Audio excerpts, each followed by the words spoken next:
When the world first promised to end poverty in all its forms everywhere, it sounded so beautifully definitive. End poverty.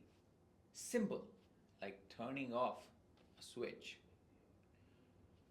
But here we are in 2025, 10 years later, and the lights are still flickering. According to the latest United Nations Sustainable Development Goal report of 2025, 1 in 10 people, that's about 808 million human beings, are living in extreme poverty, surviving on less than $3 a day. That's the price of a single cup of coffee in most capitals. And for them, it has to cover everything.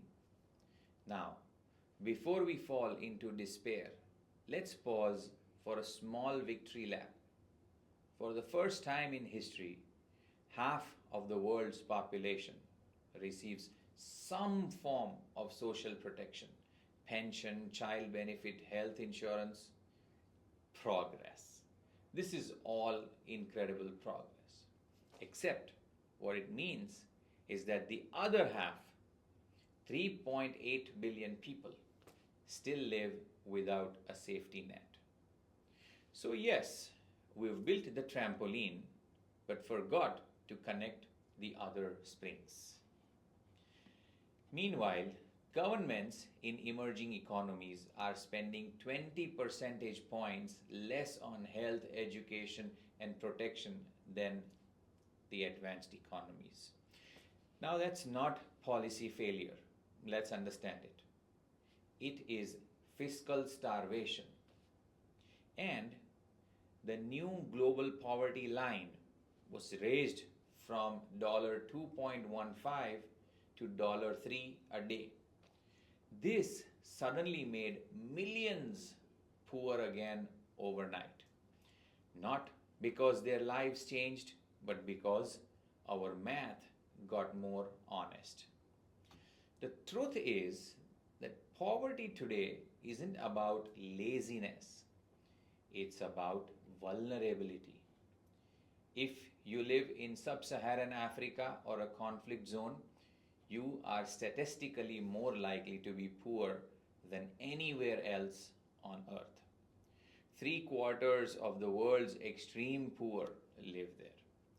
And for many, one failed harvest or one flooded home is all it takes to lose everything.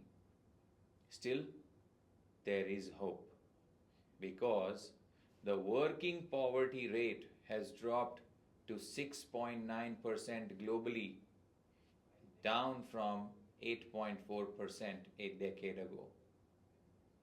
It's a good number, I must tell you. 240 million people who now earn enough to feed a family. That's why I said it's a good number. But then, let's not be naive either. 3 out of 10 workers in the least developed countries still live in extreme poverty. That's not trickle-down economics. That's drizzle-down economics. Merely a drizzle. So, what do we do? What can we do?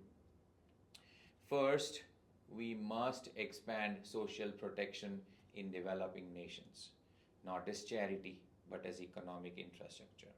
If bridges deserve budgets, so do people. Second, let's fix land rights.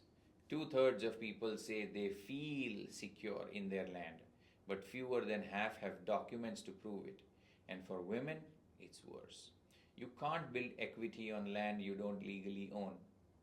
And third, we must invest in human capital, because the most dangerous poverty is not the poverty of wallets, it's the poverty of opportunity and the poverty of ideas. A world still counting pennies cannot afford to waste people. So let's stop treating poverty like bad weather, inevitable and unpredictable. Instead, let's start treating it like what it is, a design flaw in our global system. We built this world, we can redesign it. And if we do, maybe one day we will stop counting the poor and start counting the possibilities.